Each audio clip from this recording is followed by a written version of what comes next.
पहले एक बड़ी खबर आ रही है, लखनऊ में योगी आदित्यनाथ मौजूद है, कुछ कह रहे हैं, सुन लीजिए। मुख्यमंत्री उत्कृष्ट पुरस्कार प्राप्त करने के लिए चयनित हुए और आज उन्हें यहां पर सम्मानित किया जा रहा है।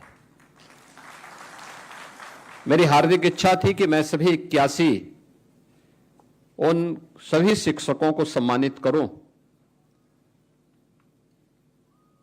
जिन्होंने अलग अलग जनपदों में जाकर के अलग अलग जनपदों में कुछ लीक से हट करके कार्य किया, क्योंकि आपका यह कार्य न केवल वर्तमान के लिए बल्कि देश के भावी भविष्य के लिए एक प्रेरणा है।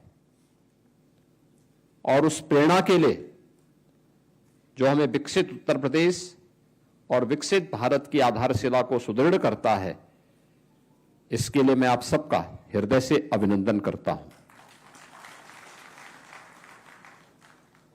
मैंने पिछले जब से शिक्षक दिवस के कार्यक्रम के बारे में चर्चा हुई, मैं पिछले एक सप्ताह 10 दिन से देख रहा था, सोशल मीडिया प्लेटफॉर्म पर भी और विजुअल मीडिया के माध्यम से भी उन शिक्षकों के बारे में बहुत सकारात्मक बातें आ रही थी। और ये मेरे लिए इसलिए महत्वपूर्ण था क्योंकि इस नए सत्र में विद्यालय प्रारंभ होते ही हम लोगों को सबसे पहले नकारात्मक चीजें ज्यादा देखने को मिल रही थी। लोग एक नकारात्मक वातावरण बना रहे थे। एक तरफ हम लोग स्कूल चलो अभियान चला रहे थे और दूसरी तरफ प्रदेश के अंदर एक नकारात्मक वातावरण शिक्षा के क्षेत्र में फैलाने की कुत्सित चेष्टा हो रही थी। उन स्थितियों में जब हमारे बेसिक और माध्यमिक शिक्षा से जुड़े हुए और स्ववित्त पोषित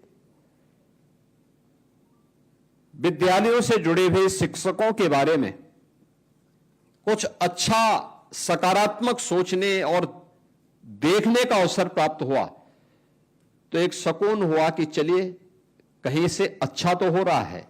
और ये अच्छा बताता है कि आज 81 हैं, कल यह 8 लाख की संख्या पहुंचेगी जरूर, क्योंकि यही तो हम लोगों के विश्वास का आधार बनता है।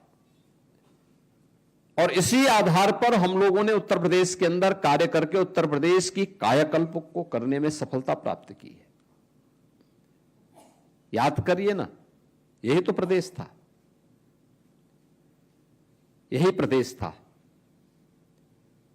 क्या शिक्षा के क्षेत्र में, क्या स्वास्थ्य के क्षेत्र में, क्या अर्थव्यवस्था के क्षेत्र में, क्या सुरक्षा के क्षेत्र में, क्या कृषि और जल संसाधन के क्षेत्र में, क्या रोजगार और कौशल विकास के क्षेत्र में, हर एक क्षेत्र में हम लोग बॉटम 5 में थे।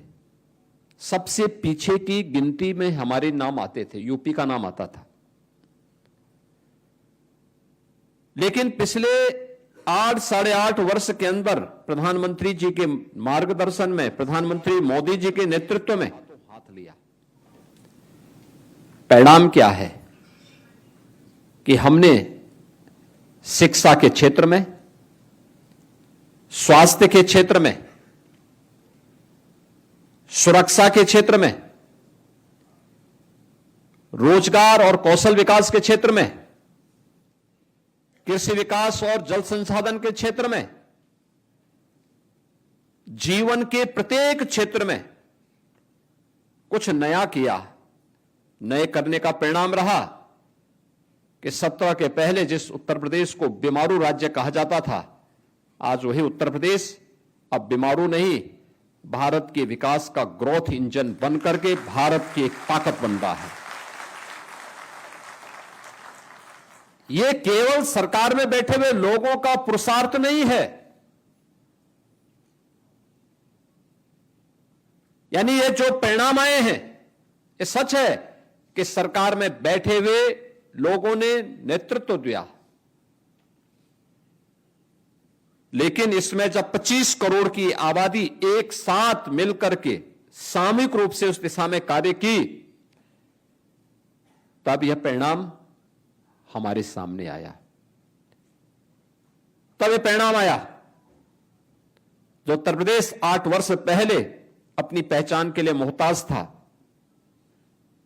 आज उसको अपनी पहचान के लिए किसी के सामने बताने की आवश्यकता नहीं पड़ती। वो कहीं जाएगा, देश के अंदर, दुनिया के अंदर कहीं जाएगा, बोलेगा उत्तर प्रदेश के हैं, तो सामने के चेहरे पर एक चमक दिखेगी कि उत्तर प्रदेश, वह भी आज उत्तर प्रदेश पर गौरव की अनुभूति करता है।